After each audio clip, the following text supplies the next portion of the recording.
দিল্লি নয়, পিন্ডি নয়, সবার আগে বাংলাদেশ। আচরণবিধি লঙ্ঘনে ৫৯ মামলা, জরিমানা ৪.৫ লাখ টাকা। প্রতিদিনের নিত্য নতুন আপডেট পেতে চ্যানেলটি সাবস্ক্রাইব করে সাথেই থাকুন। এবারে জানিয়ে দিচ্ছি বিস্তারিত।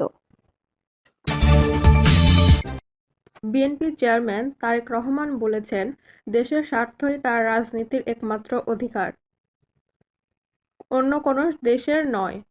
তিনি বলেন, দিল্লি নয়, পিন্ডি নয়, সবার আগে বাংলাদেশ।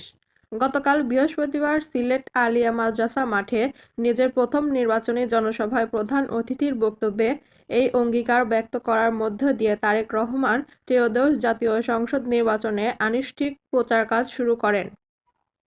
এই স্লোগানের মাধ্যমে জনসভায় তিনি বাংলাদেশের জাতীয় স্বার্থ সমুন্নত রেখে বিএনপি আগামী দিনে যে পররাষ্ট্রনীতি গ্রহণ করবে তার ইঙ্গিত দিলেন।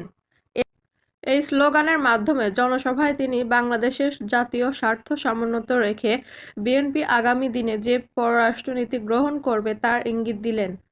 এর আগে গত বুধবার রাতে দলের ঐতিহ্য হিসেবে নির্বাচনী প্রচার শুরুর আগে সিলেটে হযরত শাহজালাল রাদিয়াল্লাহু তাআলা ও শাহপরাণ রাদিয়াল্লাহু তাআলা এর মাজার জিয়ারত করেন। এদিকে গতকাল সকাল 10টা 50 মিনিটে কোরআন তেলাওয়াতের মধ্যে দিয়ে সমাবেশ শুরু হয়।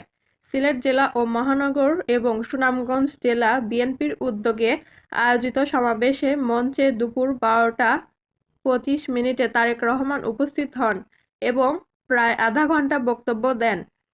তার আসার আগেই সমাবেশস্থল লোকে লোকারণ্য হয়ে পড়ে।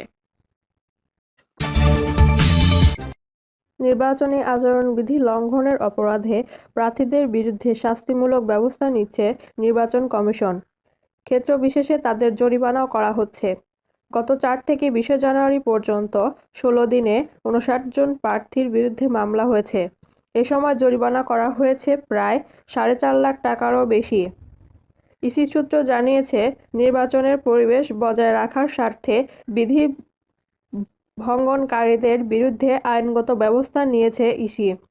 এছাড়াও অনেককে জরিমানাও করা হয়েছে। ৬৭ আসনে বিধি ভঙ্গন হয়েছে বেশি।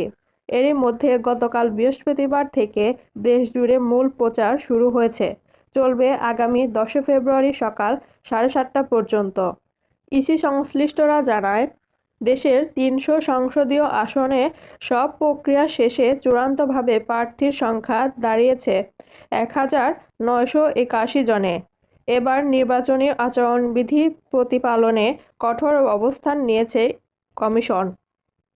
এ উপলক্ষে মাঠ পর্যায়ে নির্বাহী ম্যাজিস্ট্রেটের মাধ্যমে অভিযান চালানো হচ্ছে।